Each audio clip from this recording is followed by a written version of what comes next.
नमस्कार, साधना plus news देख रहे हैं। आपके साथ मैं हूं सोनाली ठाकुर। हरियाणा की तमाम बड़ी खबरों से करेंगे बुलेटिन की शुरुआत। उसके पहले नजर हेडलाइंस पर।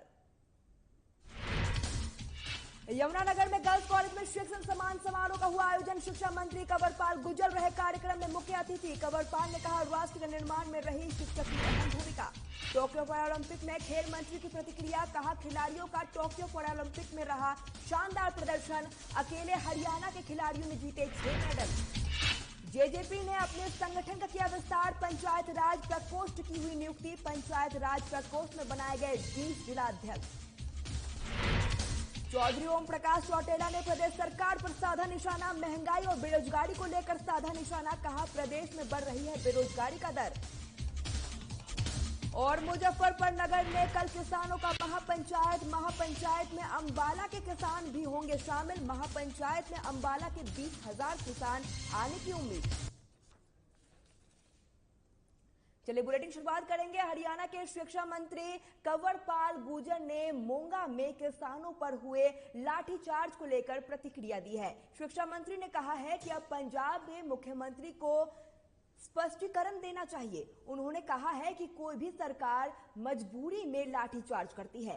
कानून व्यवस्थाओं की दृष्टि से उसे यह मजबूरी का सामना करना पड़ता है। साथ ही शिक्षा मंत्री ने यह भी कहा है कि किसान बातचीत करना चाहते हैं, यह अच्छा संकेत है। उन्होंने कहा है कि टकराव किसी के लिए अच्छा नहीं, ना देश के लिए, ना प्रदेश के लिए, ना किसी व्यक्ति के लिए।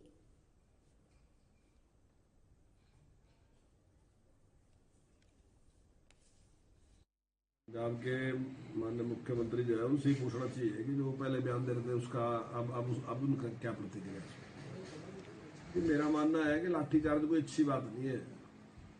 लाठीचार्ज तो मजबूरी में कोई भी सरकार है उसको मजबूरी में करना पड़ता है कुछ कानून व्यवस्था की दृष्टि से। अब लाठीचार्ज किसके ऊपर कर रहे हैं? वो भी तो अपने लोग हैं जहाँ कर रहे हैं। तो कोई खुशी नहीं होती किसी को लाठीचार्ज करने की। मजबूरियां होती है सरकार की तब करती है। पर जिस प्रकार के बयान पंजाब के माननीय मुख्यमंत्री ने दिए, तो अब उनके सामने जिस प्रकार की मजबूरी आई, तो अब उन्हें क्या करना पड़ा। तो अब वो उसका अपना स्पष्टीकरण देंगे क्यों उन्होंने ऐसा किया। मेरा मानना है कि मैं कोई लाठीचार्ज के पक्ष का आदमी नहीं हूँ कि मैं लाठीचार्ज के पक्ष में हूँ। लाठीचार्ज होनी चाहिए नहीं होनी चाहिए, मैं इसके पक्ष का नहीं हूँ। लाठीचार्ज तो मजबूरी होती है, बल प्रयोग मजबूरी होता है सरकार का, तब सरकार करती है कोई भी। अपने ही लोगों के ऊपर बल प्रयोग करना मुश्किल काम होता है, मजबूरी में करना पड़ता है। यमुनानगर के डीएवी गर्ल्स कॉलेज में शिक्षक सम्मान समारोह का आयोजन किया गया। इस दौरान हरियाणा के शिक्षा मंत्री कंवरपाल गुर्जर ने कहा है कि देश और राष्ट्र के निर्माण में शिक्षक की अहम भूमिका होती है। साथ ही यह भी कहा है कि किसी भी राष्ट्र का आर्थिक, सामाजिक और सांस्कृतिक विकास उस देश की शिक्षा पर निर्भर करता है। आपको बता दें कि शिक्षक सम्मान समारोह के दौरान रसायन विभाग अध्यक्ष डॉक्टर अलका सिंघल, समाजशास्त्र विभाग अध्यक्ष डॉक्टर सीमा सेठी को सम्मानित किया गया है।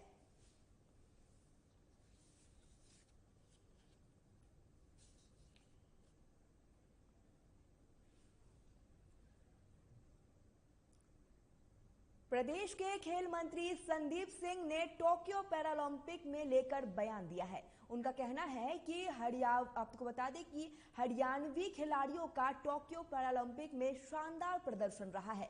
भारत की झोली में आए 15 मेडल में से 6 मेडल अकेले हरियाणा के खिलाड़ियों ने जीता है। साथ ही उनका यह भी कहना है कि हरियाणा सरकार पैरालंपिक खिलाड़ियों पर इनाम की बारिश करेगी। खेल मंत्री ने कहना है कि ओलंपिक की तरह पैरालंपिक खिलाड़ियों को 6, 4 और 2.5 करोड़ रुपए की इनाम राशि मिलेगी।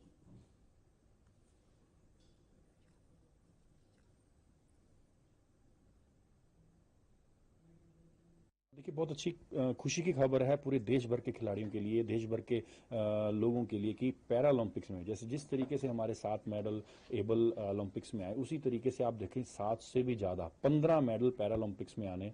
और पिछली रियो ओलंपिक्स की बात करें तो कहाँ 4 मेडल पैरा ओलंपिक्स के थे, 2 मेडल एबल ओलंपिक्स के थे। तो उससे डबल 2 से 7 हुए 4 से सीधा 15 के ऊपर आए। तो आप देख सकते हैं कि कितने हमारे खिलाड़ी जो हैं वो जोश में हैं। और जाने से पहले मेरे कई खिलाड़ियों से चर्चा हुई, चाहे अमित श्रो हों पैरालंपिक्स के, चाहे हमारे सुमित हों, चाहे संदीप हों, हरविंदर, इनसे मैं मिलने भी गया था। मैं इनसे सोनीपत में जब इनकी ट्रेनिंग चल रही थी तो मैं इनसे खिलाड़ियों से मिला भी हूँ। एबल के खिलाड़ियों से भी मैं मिलने गया था, क्योंकि मेरे को हमेशा रहता है कि खिलाड़ियों से बातचीत करके उनकी अगर कोई छोटी मोटी प्रॉब्लम्स हैं, कोई ऐसी प्रॉब्लम्स है जिससे कि उनकी परफॉर्मेंस पर कोई असर ना पड़े, उनकी और ज़्यादा परफॉर्मेंस हो, तो मैं ऐसे ही लोगों से, बच्चों से बातचीत करता रहता हूँ, खिलाड़ियों से बातचीत करता रहता हूँ। तो मुझे उसी समय कॉन्फिडेंट था कि हमारे मेडल्स जरूर आने हैं और पहले से ज़्यादा आने हैं। आई एम रियली इम्प्रेस्ड कि उन्होंने 15 मेडल, आज की सुबह जब मैंने देखा मनीष का मेडल जब आया और गोल्ड मेडल शूटिंग में, उसके बाद सिंहराज का जब मेडल आया सिल्वर, तो ये एक दर्शाता है कि हम 15 मेडल जो हैं अभी तक सो फार ले चुके हैं। और जिस तरीके से आखिरी के 2 दिन बाकी हैं, तो उस 2 दिनों में हम और ज़्यादा मेडल टैली में आ। जेजेपी ने अपने संगठन के विस्तार करते हुए पंचायती राज प्रकोष्ठ में कई महत्वपूर्ण नियुक्तियां की है। जेजेपी के राष्ट्रीय अध्यक्ष डॉक्टर अजय सिंह चौटाला, उप मुख्यमंत्री दुष्यंत चौटाला समेत कई नेताओं ने विचार विमर्श के बाद 20 जिला अध्यक्षों की नियुक्तियों को सूची जारी की है। पार्टी की ओर से पंचायती राज प्रकोष्ठ में अंबाला में पूर्व हल्का प्रधान हरकेश सिंह सुलर, भिवानी में पूर्व चेयरमैन दिलबाग सिंह को जिला अध्यक्ष बनाया गया है।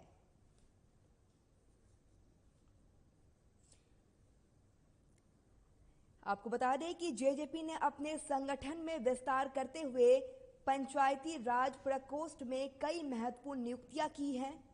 इस दौरान जेजेपी के राष्ट्रीय अध्यक्ष डॉक्टर अजय सिंह चौटाला, उप मुख्यमंत्री दुष्यंत चौटाला समेत कई नेताओं ने विचार विमर्श किया है और इस दौरान 20 जिला अध्यक्षों को नियुक्ति की सूची इस दौरान उन्होंने जारी की है।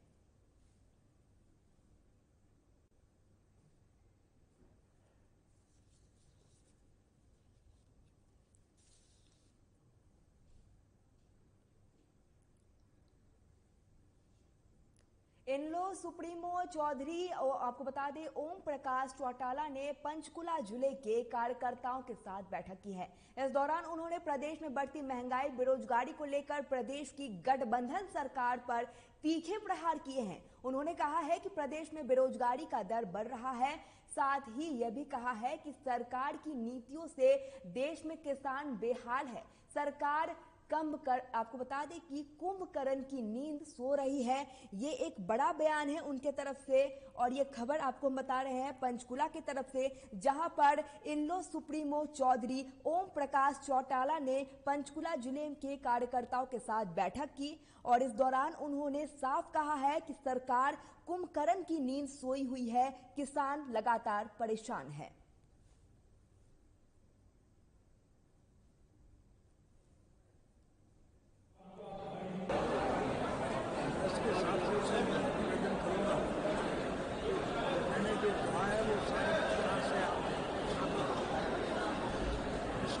कोई ऐसी बात रहेगी जो तीसरे मोर्चे का गठन करने का जारी है, आप जो कोशिश कर रहे हैं, तो कब तक तैयारी है? 25 तारीख को कुछ, 25 नंबर को कुछ देखने को मिलेगा, इसके लिए नया कोई घोषणाएं हो सकती है क्या? नहीं, मैं ये तो नहीं कह सकता। हम प्रयास कर रहे हैं जल्द से जल्द तीसरे मोर्चे का गठन। समान विचारधारा के लोग चीन की उस सभा में आएंगे, हो सकता है वहाँ विचार विमर्श करके सरकार इलाहाबाद चुनाव से भागती दिख रही है, तो कैसे, क्यों भागती दिख रही है? इन्हें लोग बड़ी चीज दर्ज करने जा रही है, क्या कहना चाहिए? अभी तो मैंने बताया चुनाव से सरकार डरी हुई है, इसलिए भाग।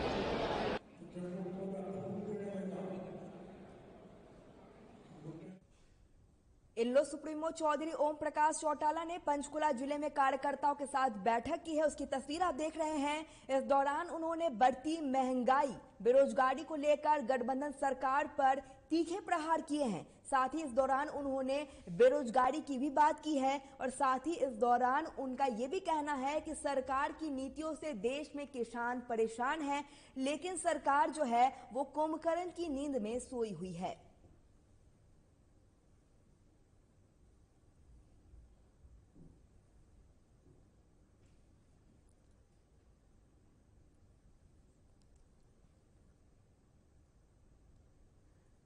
पंचकुला की यह तस्वीर, जहां पर इनलो सुप्रीमो चौधरी ओम प्रकाश चौटाला ने पंचकुला जिला में कार्यकर्ताओं के साथ बैठक की है।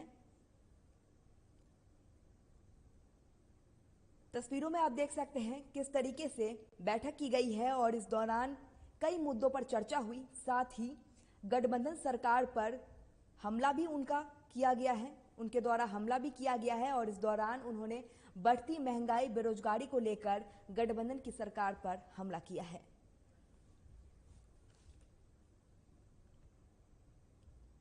नेता प्रतिपक्ष भूपेंद्र हुड्डा ने प्रदेश सरकार पर जुबानी हमला बोला है। हुड्डा ने सरकार पर निशाना साधते हुए कहा है कि प्रदेश का ऐसा कोई जिला नहीं है जहां सड़कों और सीवरेज की हालात बेहतर है। हिसार, जिंद, रोहतक, गुरुग्राम, फरीदाबाद से लेकर पंचकुला तक हर इलाके में गलियां नदियों में तब्दील हो गई है और सड़कें तालाब बन चुके हैं। साथ ही हुड्डा ने यह भी कहा है कि कई इलाकों में ज्यादा बारिश की वजह से किसानों की फसलें भी खराब हुई है।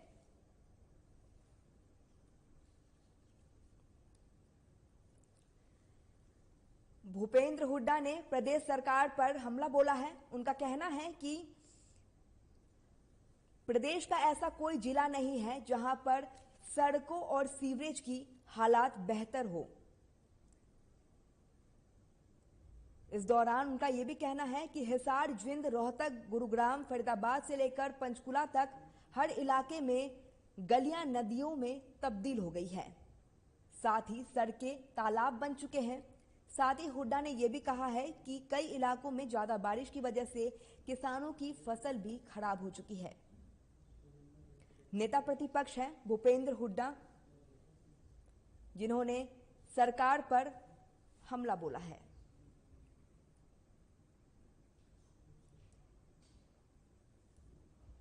पंचकुला में हरियाणा जल संसाधन प्राधिकरण, सिंचाई और जल संसाधन विभाग की ओर से हरियाणा में अटल भूजल योजना पर राज्य स्तरीय कार्यशाला का आयोजन किया गया। इस कार्यशाला का आयोजन अटल भूजल योजना से संबंधित विभिन्न विभागों और जिला कार्यान्वयन भागीदारों के संवेदीकरण के लिए किया गया है। आपको बता दें कि अटल भूजल योजना का लक्ष्य राज्य में आगामी 5 वर्षों के दौरान भूजल की कमी को 50% से दूर करना है।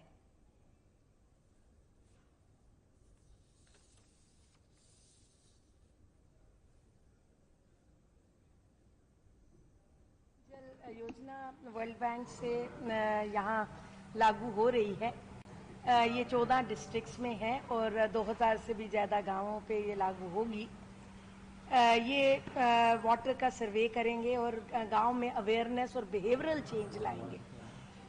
आज की इस मीटिंग का पर्पस ये था, जो HWRA और इरिगेशन ने मिलके की, कि सभी डिपार्टमेंट्स की कन्वर्जेंस हो, क्योंकि जैसे सीएम साहब कहते हैं कि वाटर एक बहुत इम्पॉर्टेंट इशू है और वो इशू तभी सॉल्व होगा जब सभी डिपार्टमेंट्स मिलके करेंगे।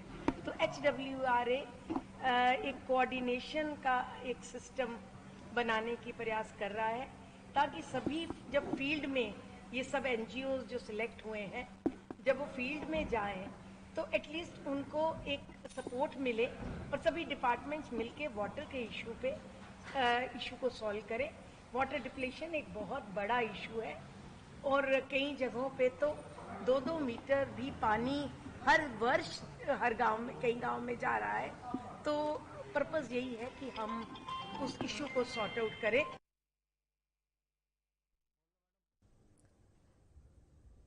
पंचकुला में हरियाणा जल संसाधन प्राधिकरण, सिंचाई और जल संसाधन विभाग की ओर से हरियाणा में अटल भूजल योजना पर राज्य स्तरीय कार्यशाला का आयोजन किया गया है।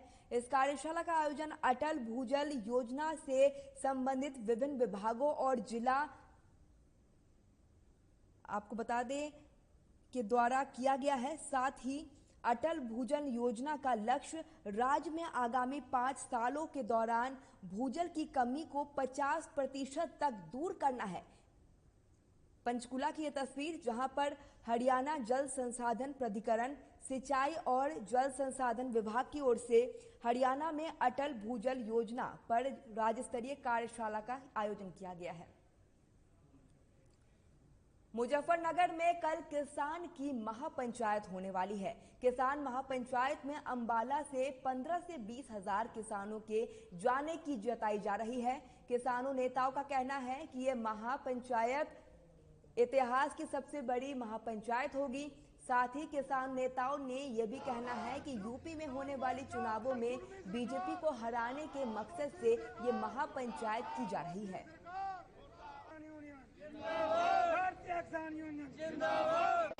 तो हमारे अंदाजे से जो कल यहाँ अम्बाला से जो किसान जाएंगे उनकी संख्या 15 से 20 हजार तक होगी। जो मुजफ्फरनगर में 5 तारीख को ये जो किसान महापंचायत होने वाली है, ये हिंदुस्तान के अंदर सबसे बड़ी महापंचायत होगी। Guinness book of world record में ये लिखी जाएगी कि इससे पहले कभी इतनी पंचायत मुजफ्फरनगर में नहीं हुई। और मुजफ्फरनगर की पंचायतों का इतिहास रहा है अब तक। जब तक भी मुजफ्फरनगर में जिस भी महापंचायत में जो फैसला लिया गया वो सिरे चढ़ा है। और हम उम्मीद करते हैं जो मुजफ्फरनगर में 5 तारीख को जो किसानों की महापंचायत होने वाली है, ये बीजेपी का मलियामेट करने के लिए हो रही है। बीजेपी को उत्तर प्रदेश में 2022 में हराना है और देश को बचाना है और किसान के 3 काले खून वापस कराना है। कल का प्रोग्राम है हमारे अम्बाड़ा किसान यूनियन ब्लॉक नंबर 1 से बसें बुक की हुई हैं। लगभग 27 बसें हो गई हैं, बाकी और आज और होंगी। कुछ टेम्पो ट्रैवलर किए गए हैं, कुछ 12 सीटर क्रूजर होती हैं वो गाड़ियां की गई हैं। कुछ किसान अपने व्हीकलों पर जाएंगे और हमारा प्रोग्राम है सवेरे हर एक गांव में से 7 बजे गाड़ी चल के जो गाड़ियां किसानों को लेने के लिए जाएंगी वो मोड़ा मंडी में इकट्ठे होंगे। मोड़ा मंडी में से हमारा काफिला मुजफ्फरनगर की तरफ लगभग 8 बजे रवाना हो जाएगा।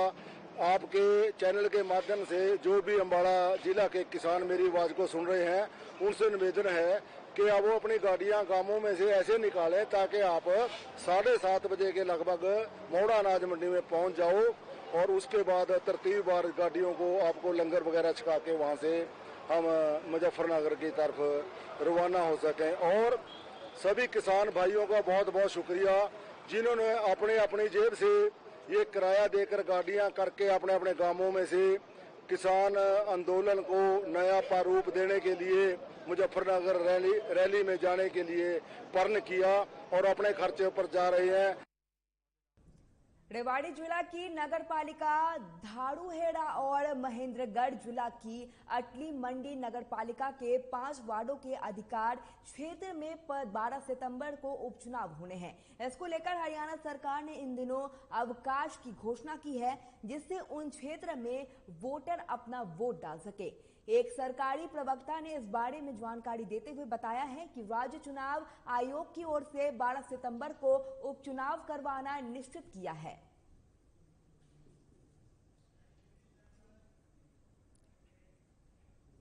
अंबाला जिले के शहजादपुर गांव में काटसन में गोलियां चली है। दरअसल ये पूरा विवाद जमीन विवाद को लेकर हुआ है।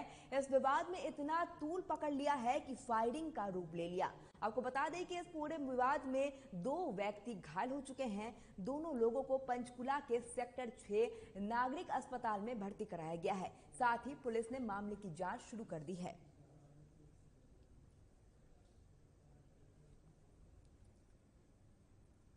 चलिए हरियाणा की खबरों में फिलहाल इतना ही। साधना प्लस न्यूज पर खबरों का सिलसिला लगातार जारी है। नमस्कार।